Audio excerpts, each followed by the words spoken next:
Mga idol at kabayan, may dumating na namang pangmalakasan sa Pilipinas. Ito yung isa sa kinakatakutan ng mga kalaban sa gitnang silangan. Isang unmanned aerial vehicle na tinatawag nilang Predator B ng Amerika na kayang magsagawa ng deep strike sa mga high-value target lumapag sa Subic Bay International Airport sa Pilipinas. Ang unmanned aerial vehicle na ito ay kasali upang palubugin ang isang barko sa West Philippine Sea sa paparating na Balikatan 2023. Isang klase ng drone na ibinigay ng Amerika sa Pilipinas ang nagbabantay ngayon sa kayamanan ng bansa sa West Philippine Sea. High-tech na ang Philippine Navy. Kulang mantayo sa mga barko, pero dahil sa mga unmanned aerial vehicle na ito, sa tulong ng Amerika, kitang-kita pa rin kung sakaling merong pumasok sa mahalagang bahagi ng teritoryo ng bansa. Barkong pandigma ng China at Taiwan, nagkaharap na. China, ginagamit lang ang dami ng mga military assets dito upang sindakin ang Taiwan. Pero ang totoo niyan, ayaw nitong umatake dahil ang Leoning 16 aircraft carrier ng People's Liberation Army Navy ay nasa dry dock pa rin.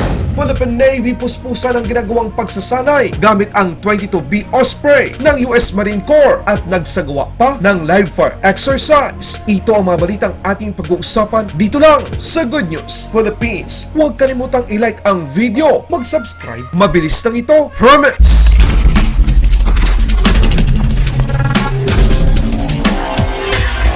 Matapos dumating ng mga F-16 multi-role fighter ng Amerika sa Pilipinas, isang drone o unmanned aerial vehicle na kinakatakutan ng mga kalaban ng Amerika lalo na sa Middle East ang dumating sa Subic Bay sa Pilipinas. Lumapag sa Subic Bay International Airport ang MQ-9A Reaper o tinatawag ng iba na Predator B, isang unmanned aerial vehicle. Ayon sa isang source, sasali ang MQ-9A Reaper sa SINCEX o pagpapalubog ng barko sa West Philippine Sea sa gagawing Balikatan Exercise 2023.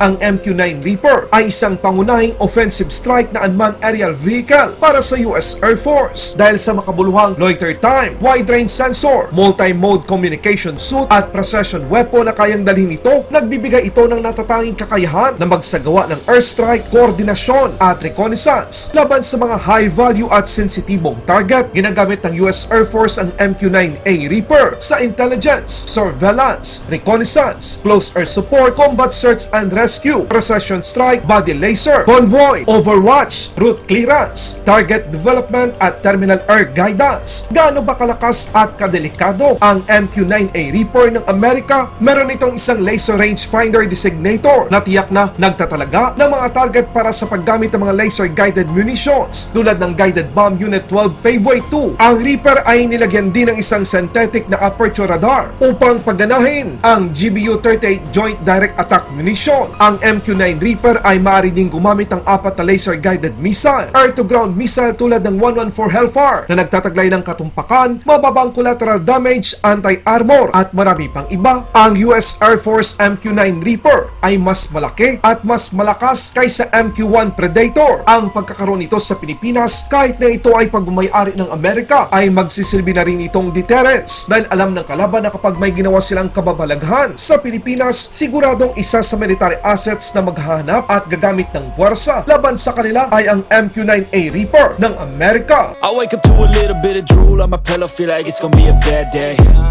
Yeah, I'm tired of shit and the coffee ain't hit yet, damn ain't that great. I don't wanna go to work cause my boss is a jerk and I'm not even that paid. I need a change in my life cause I don't feel alive and there's nothing that makes me happy. Hold my beer for a minute, I'm about to quit my job. Kung paggamit lang ng drone o unmanned aerial vehicle sa maritime patrol ang pag-uusapan, hindi magpapahuli ang Philippine Navy sa tulong ng Amerika sa pagbibigay ng unmanned aerial vehicle sa Pilipinas, ang Scan Eagle. Binabantayan nito ang mga mahalagang kayamanan ng Pilipinas sa West Philippine Sea. Ipinakita ng Western Command Chief ang tuloy-tuloy na pagbabantay sa malampayag gas field sa West Philippine Sea sa pamamagitan ng pag-deploy ng Scan Eagle unmanned aerial system na ibinigay ng Amerika sa Pilipinas. Sa pamamagitan ng unmanned aerial system na ito, nababantayan ng Philippine Navy ang mahalagang ari-arian at katubigan ng bansa sa West Philippine Sea. Ang unmanned aerial system na ito ay pinapagana sa ilalim ng Naval Air Wing at kasalukuyang kontrolado ng Western Command upang magbigay ng larawan at pagbabantay sa lugar ng operasyon ng Joint Task Force Malampaya. Ang paggamit ng mga drone o unmanned aerial vehicle upang magsagawa ng maritime patrol ay isa sa panibagong diskarte ng Pilipinas Pilipinas na wala tayo noon, pero meron na tayo ngayon sa tulong ng ating mga kaalyadong bansa tulad ng Israel at I Amerika. wake up to a little bit of drool on my pillow, feel like it's gonna be a bad day. Yeah, I'm tired of shit, and the coffee ain't hit yet, damn, ain't that great. I don't wanna go to work, cause my boss is a jerk, and I'm not even that paid. I need a change in my life, cause I don't feel alive, and there's nothing that makes me happy.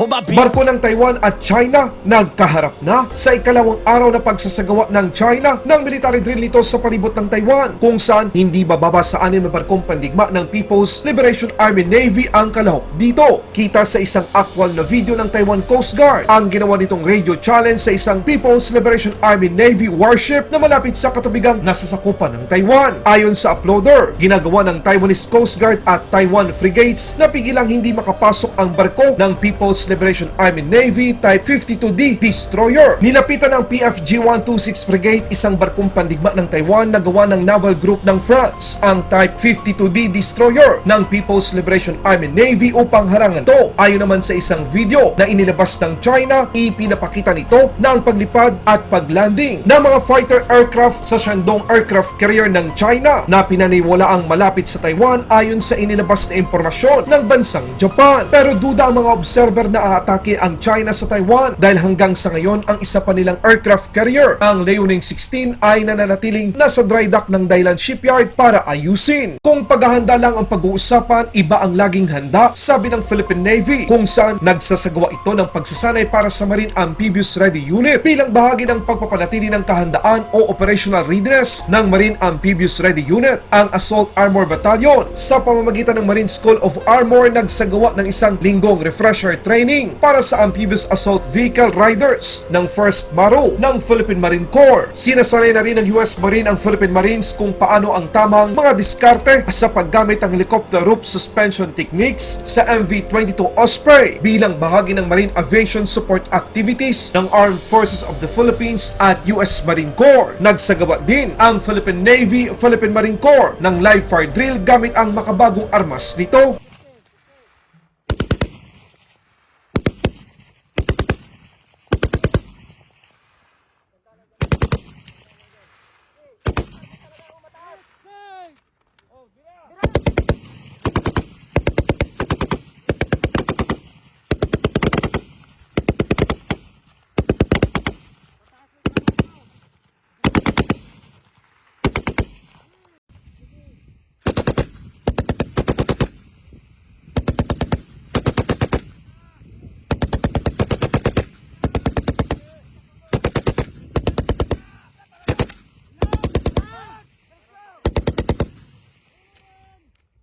Laban Pinas.